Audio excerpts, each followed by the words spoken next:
શું છે કાકા ચૂંટણીમાં? ચૂંટણીમાં અમારો ઊંટ જોણે ખબર જ નહીં. ખબર જ નહીં. શું વાત છે? લોકસભાની ચૂંટણી છે.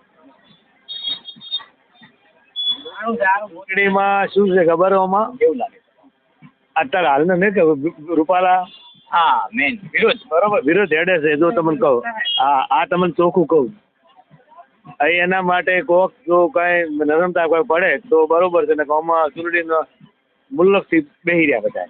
પણ કઈ નરમ પડ્યું નથી. ક્ષત્રિય સમાજની બેઠક મળી હતી, ત્યાં રૂપાલા સાહેબને દિલ્હી બોલાયા હતા, પણ ટિકિટ તો યથાવત રાખી છે. અહીંયા રોષ એ છે કે ટિકિટ કેન્સલ નહીં થાય, અને રોષ એ છે કે ટિકિટ રદ થાય તો જ આ રોષ શાંત પડે એવું છે. સ્થિતિ એ છે.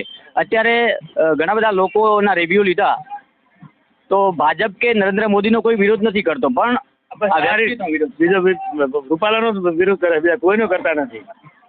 નરેન્દ્રભાઈ મોદીને તો એ તો કે સાહેબ છે એ તો હોય 100%. ભલે આગળ સીધો થાય પણ બાકી તો મોદી સાહેબ જ આવશે એમ બધી વસ્તીનું વાણી એવું બોલે છે. પછી ગમે તે થાય. હા એ તમારી વાત સાચી છે. શું કેવું કાકા તમારું? પછી મોદી સાહેબ જ આવશે.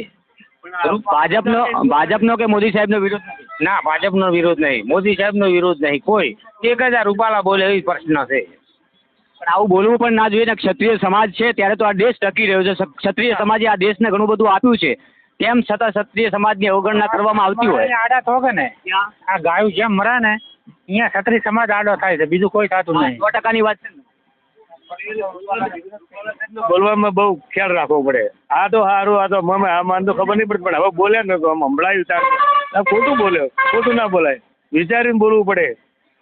આ જ ક્ષત્રિય સમાજ છે, દેશ માટે બલિદાનો આપ્યા છે, દેશ માટે રજવાડો આપી દીધા છે, અને તેમ છતાં એમના વિરોધમાં બોલવું એ આ સાંખી ન લેવાય.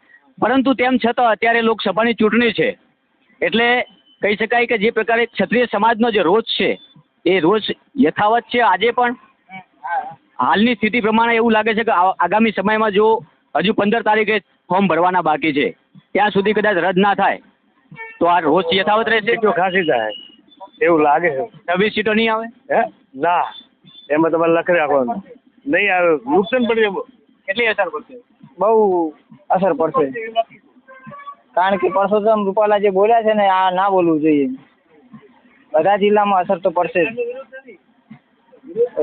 અચ્છા, એક બાજુ ભાજપ 26 સીટનો જે રેકોર્ડ જે છે યથાવત રાખવા માટે માગે છે, અને બીજી તરફ અત્યારે જે સમગ્ર ગુજરાતમાં નહીં પરંતુ સમગ્ર દેશમાં જ્યારે ક્ષત્રિય સમાજમાં એક રોષ ફાટી નીકળ્યો છે તેને લઈને આ જે ચર્ચાઓ થઈ રહી છે. અત્યારે હું પાટણના લોકસભામાં આવતા કાંકરેજ તાલુકામાં છું, ત્યાં પણ આ જ વાત છે. નથી ભારતીય જનતા પાર્ટીનો વિરોધ કે નથી નરેન્દ્ર મોદી સાહેબનો વિરોધ, અહીંયા વિરોધ છે માત્ર ને માત્ર રૂપાલાનો. કારણ કે ના, ડાભી સાહેબ આયા ખબર, ભરતભાઈ ડાભી સુવર્ણી પાછા વાળા છે ને કોઈ હોગળી ના કરી કે ના કે કોઈ વાંગ ના કે પાછા તો ના કે એના પેલો ગરીબ માણસ છે, એમના કુટુંબ સંસ્કાર તો એનો કે તમે જતા રહો, આવશો જ કોઈ ગામમાં. દરેક ગામની અંદર આવ્યું હેડેરું પર્વ ફાટીને જેવું જ છે.